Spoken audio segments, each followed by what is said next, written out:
The equities markets can often be used as an indicator for potential currency moves. However, in my experience, it is in a limited capacity.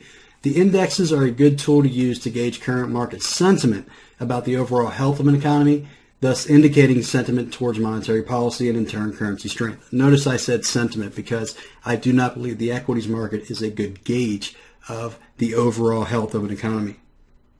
Only the sentiment. There's actually more of a correlation seen when the markets are in risk-on, risk-off mode. In this situation, you will likely see higher yielding currencies rally with global equities and safe haven currencies decline during these rallies. This is known as increased risk appetite. Just the opposite when the equities markets start to decline, then we see money flowing out of the higher yielding currencies and into the safe haven currencies. This is known as a risk-averse market. And this tends to affect the markets more on an intraday basis.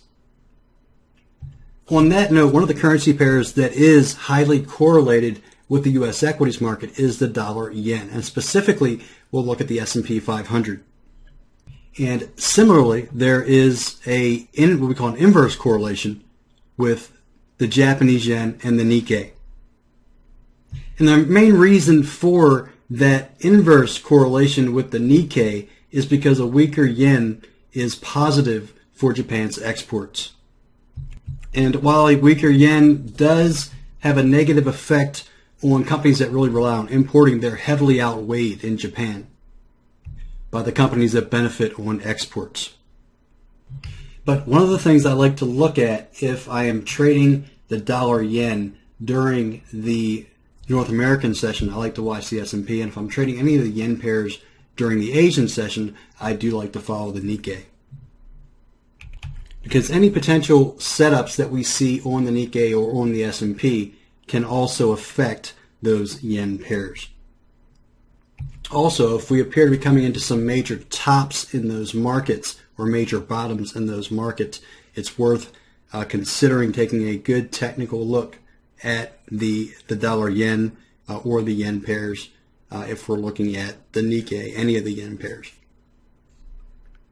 Here's a daily chart of the S&P. And you can see here I have put the dollar-yen on here also. The blue line chart is the dollar-yen.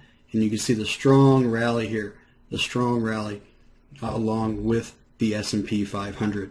Now you can see at the top here, when the S&P, you can see here a little bit of a consolidation, more of a consolidation, a triangle here on the dollar-yen. And now that we're consolidating up near these highs, we're also seeing some consolidation here on the dollar-yen itself.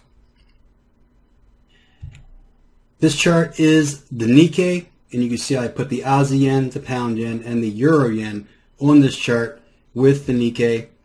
The bar charts are, well, I can just change one of them here to, I will change one of them to a line chart.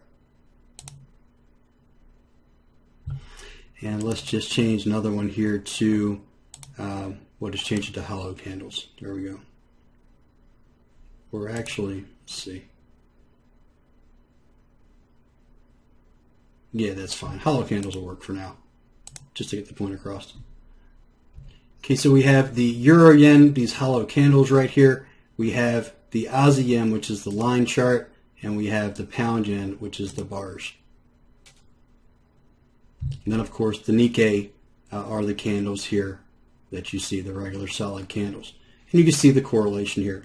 The rally in the Nikkei, the rally in all three, the Aussie yen, the pound yen, and the euro yen, which is showing significant yen weakness